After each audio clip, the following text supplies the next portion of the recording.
षड्यंत्र बराबर चालू हैं। इस देश को अंदर से कमजोर जो नस है उसको और कमजोर किया जाए। किसी विदेशी शक्ति को यह कभी पसंद नहीं आएगा कि इस देश के लोग शक्तिशाली हों, और शक्तिशाली बड़े शॉपिंग मॉल बनाकर, बड़ी इंडस्ट्री लगाकर और खेती का वो करके या जीडीपी बढ़ाकर वो विकास होता है आर्थिक। लेकिन इस देश को शक्तिशाली किए बिना, अंदर से शक्तिशाली हुए बिना ये सारी समृद्धि ऊपरी ऊपरी होती है। सन 16 से को मुर्शिदाबाद को देखिए और 36% के उस विदेशी व्यापार के हिस्से को देखिए, कहां गया? सब चला जाएगा अगर आप आंतरिक रूप से शक्तिशाली नहीं हैं।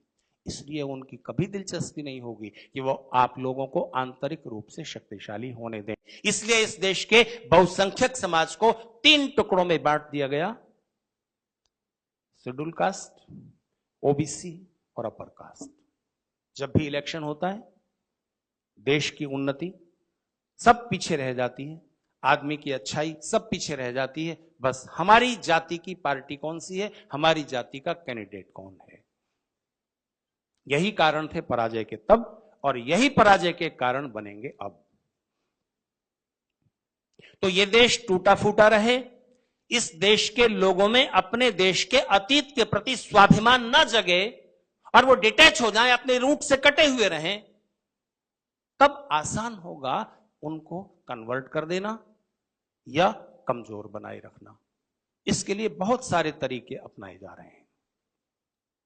जवाहरलाल नेहरू यूनिवर्सिटी में और दूसरे स्थानों पर बीफ पार्टी क्यों हुई? भारत तेरे टुकड़े होंगे इंशाअल्लाह इंशाअल्लाह नारे क्यों लगे? और दुर्गा के खिलाफ आप नवरात्र मनाते हो, उन्होंने महिषासुर दिवस क्यों मनाया? उसके पीछे बड़े सूक्ष्म बारीक षड्यंत्र हैं और उनसे सावधान करने वाले लोग हैं नहीं, और जो करते हैं वो देशद्रोही माने जाते हैं। वो सांप्रदायिकता फैला रहे हैं और वो सेकुलरिज्म की आड़ में कुछ भी करें। तो आपको मैं कुछ उदाहरण देता हूं। दुर्गा हिंदू समाज के बहुसंख्यक समाज की पूजनीय देवी के रूप में है और हिंदू समाज साल में 2 बार नवरात्र करता है। तो कहानी यह गढ़कर प्रचारित की गई कि इसकी रूट कहां से जाती है? अंग्रेजों ने जब इस देश में अपनी जड़ें और मजबूत करने के लिए यह एक वैचारिक जाल फेंका कि इस देश के मूल निवासी कोई नहीं है तो जंगलों में रहने वाले जो वनवासी लोग हैं वो लोग हैं इस देश के वनवासी लोग, और उनको अब तक आदिवासी कहा जा रहा है। ध्यान देना, बाकी सब तो इस देश में बाहर से आए हैं। तो इस थियरी को उन्होंने प्रचारित किया कि आर्य लोग बाहर से आए, आर्यंस विदेशी हैं और वो बाहर से आए और उन्होंने आकर इस देश में कब्जा किया, और इस देश के जो मूल निवासी हैं वो आदिवासी वनवासी लोग हैं, कोल भील संथाल जातियां। अब ध्यान दीजिए, इतने से बात बन नहीं सकती थी क्योंकि बहुसंख्यक तो दूसरा है, वनवासी जातियों के लोग तो थोड़े से हैं। तब फिर इसको विस्तार दिया कि उत्तर भारत के लोग आर्य हैं और दक्षिण भारत के लोग अनार्य हैं, वो द्रविड़ हैं, उनको द्रविड़ नाम दिया। और इसका आधार वेद में ढूंढा, आर्य शब्द वेद में, दस्यु शब्द वेद में, दस्यु बिगड़ करके द्रविड़ हो गया। तो आर्यों की पहचान लंबी नाक वाले और लंबे चेहरे वाले गोरे रंग के, और जो द्रविड़ हैं वो काले रंग के चपटी नाक वाले मोटे होंठ वाले, वो द्रविड़ हैं। तो उनमें युद्ध हुआ, आर्यों ने द्रविड़ों को पराजित किया और उनको धकेल कर साउथ में कर दिया, और ये नॉर्थ इंडियंस जितने हैं वो सब आर्य हैं। इतने से भी पेट नहीं भरा, फिर उस थियरी को और बढ़ाया कि जितने शेड्यूल कास्ट और ओबीसी कास्ट हैं वो सब अनार्य हैं, वो सब अनार्य जातियां हैं, अपर कास्ट के लोग आर्य हैं। अब आप देखिए, कोई ये नहीं बता सकने में समर्थ है कि आर्य लोग अगर बाहर से आए थे तो किसी भी जाति को अपना मूल देश जहां से वो आए थे, उनका ओरिजिन उन्हें बहुत प्रिय होता है और उनके ग्रंथों में, साहित्य में, उनकी याददाश्त में मौजूद रहता है कि हम वहां से आए थे। आर्यों के किसी भी साहित्य में, भारतवासियों के किसी भी साहित्य में, वेद में, उपनिषद में, दर्शन ग्रंथों में स्मृतियों में, रामायण में, महाभारत में, कहीं भी आप कोई वो देश तो बताओ, हमेशा वो भारत का गुणगान कर रहे हैं, हमेशा वो इसको आर्यावर्त कह रहे हैं, भारतवर्ष कह रहे हैं। कौन सा वो ओरिजिन है? तो आप जिन आधारों पर ये कह रहे हो कि आर्य लोग बाहर से आए, अटलांटा के स्कॉलर डेविड फ्राली अपनी रिसर्च में बताते हैं कि जिन तर्कों के आधार पर, जिन फैक्ट, तथा कथित फैक्ट के आधार पर आप यह प्रूव करना चाहते हो कि आर्य लोग बाहर से आए थे, उन्हीं फैक्ट्स और लॉजिक के आधार पर यह प्रूव होता है कि आर्य लोग भारत से निकलकर सारी दुनिया में फैले, डेविड फ्राली बोलते हैं। और अगर आप वेद पर ध्यान दें और वैदिक लिटरेचर को देखें तो आर्य शब्द रेस कहने वाला शब्द नहीं है, किसी जाति को बताने वाला शब्द नहीं है, क्योंकि आर्य की पहचान बताई गई है अलिनास, और दस्यु की पहचान बताई है, जिसको वो द्रविड़ कहने वाला शब्द कहते हैं, दस्यु की पहचान बताई गई है अनासह। अब वो इसके आधार पर कहते हैं कि आर्य लोगों ने अपने को अलिनासह कहा, लंबी नाक वाला कहा, और द्रविड़ों को अनासा, नाक जिनके नहीं है, चपटी नाक वाला। अब ये कितनी धूर्तता है आपको बताता हूं।